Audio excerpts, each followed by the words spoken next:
Hey everyone, Kale with Antique Book Collective, and today I'm getting to you guys with a quick, simple video that is how to price your antique books. So guys, pricing your antique books, it's pretty easy. It's a lot easier than you would probably think. And all you really have to do to price most antique books is open that baby up, look at the title page, look at the copyright page, and then basically see how good of condition the book is besides that. So obviously guys, what am I getting at? Why do these things matter? So what you need to do guys is take the title, take the author, and take the year that the book was printed.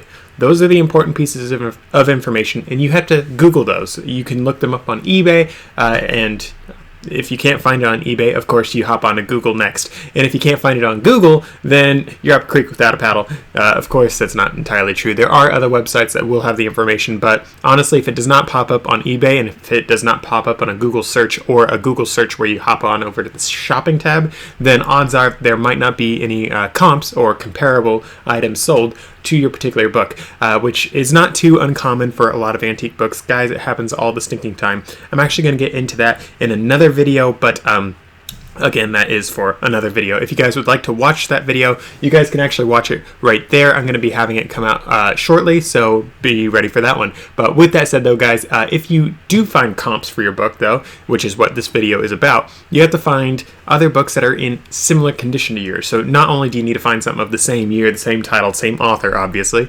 but you need to find something that like looks as good as yours. If your book is missing its back cover, try to find a book that is also missing its back cover, or at least has some other major damage that will impact its price negatively. So for instance, something that I see quite often is Exlibrary books.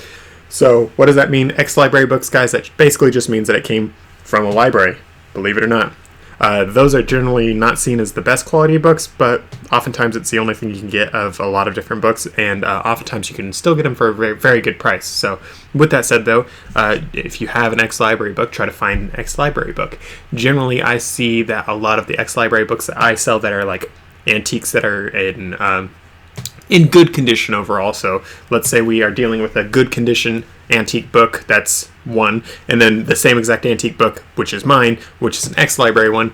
Generally, I find that a good condition of this one is worth about a good condition as an Exlibrary book, or even a very good condition of an Exlibrary book, just because Exlibrary books, if it came from a library, generally you have to price it like it's a good book. Of course, you can try pricing it a little bit higher, especially if your book's like absolutely stunning, but it's something you just have to fiddle around with, play with, that sort of thing. There are a lot of other things that you guys can do to price your books.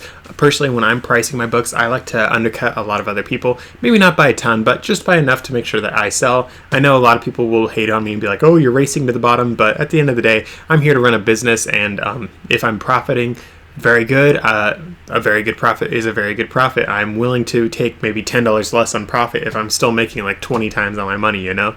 It's like, I'm still pretty happy because I paid $1. If I'm getting $20, $20 is pretty good. $30 is even better, but $20, I'll take $20 any day for $1, you guys know. So with that said though, there are a lot of things that you guys can do to price your antique books. The biggest thing that you guys want to do though is find comps, which is again just comparable items sold or listed. Sometimes there will be books that are listed and there's lots and lots of listings and no sold ones of it, which means that your book does not sell very often, which means you might want to undercut all the other people quite severely, because that shows there's not a whole lot of interest in that book. That is just something that you guys might want to keep in mind.